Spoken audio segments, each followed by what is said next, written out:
বর্তমানে আতঙ্কের আরেক নাম হলো নাইরুবি ফ্লাই বা অ্যাসিড ফ্লাই।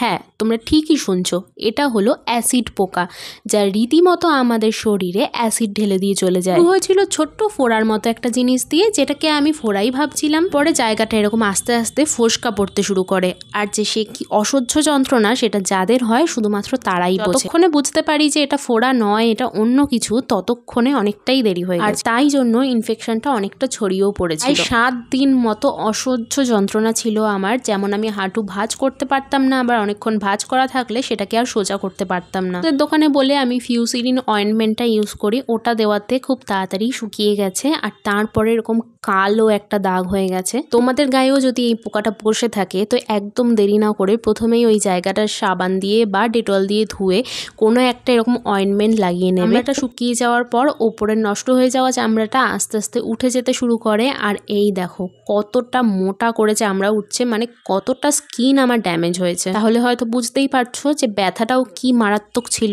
ছোট্ট পোকা যে এত বড় ক্ষতি করতে পারে তা আমি কোনোদিন কল্পনাও করিনি।